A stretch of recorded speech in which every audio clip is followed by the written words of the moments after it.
नमस्कार, राधे राधे, जय श्री कृष्णा।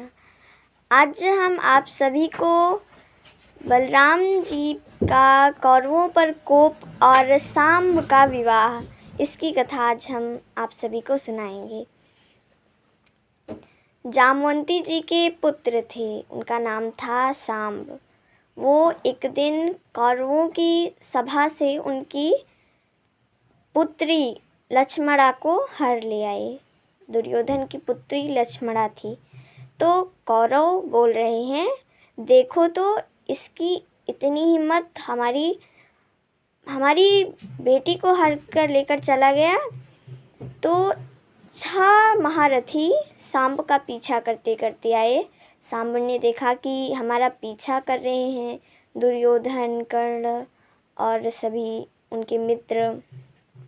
तो वो रणभूमि में अकेले ही डट गए और इधर 6 महारथी उनसे युद्ध करने लगे।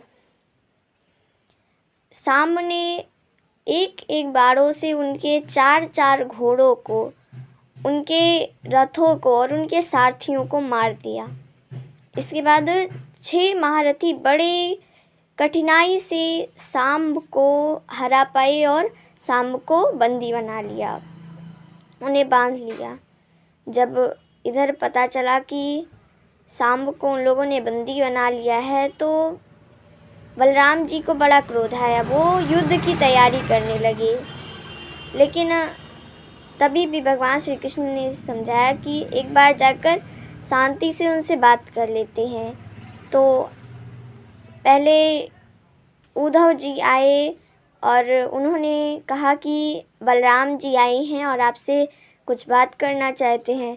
कौरवों ने सुना बलराम जी आए हैं तो वे बड़े आनंदित हुए, क्योंकि बलराम जी ने दुर्योधन को गदा युद्ध का प्रशिक्षण दिया था।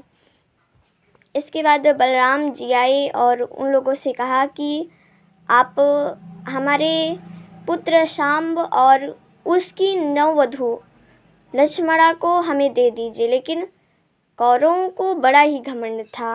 वो कहने लगे, अरे तुम सब हमारी ही रोटी खाकर हमें ही युद्ध के लिए ललकारने आए हो।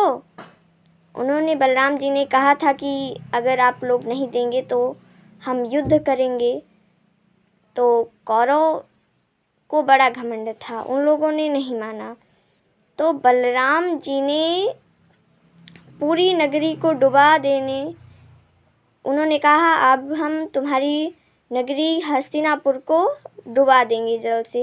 वो अपने हल की नोक से गंगा जी को खींचने लगे।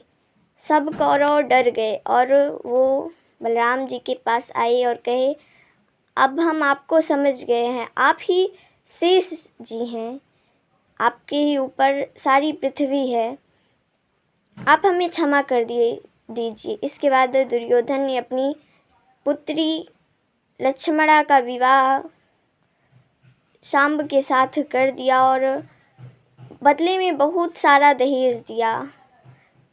60 वर्ष के हाथी दिए, कई हजार दासियां दी, जो सोने के हार पहनी हुई थीं,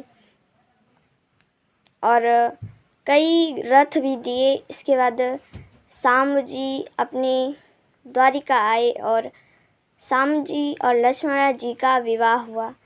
आज की कथा हम यहीं समाप्त करते हैं। कल की हमारी कथा रहेगी, नारद जी आते हैं और भगवान श्री कृष्ण की दिनचर्या देखते हैं। धन्यवाद। राधे राधे।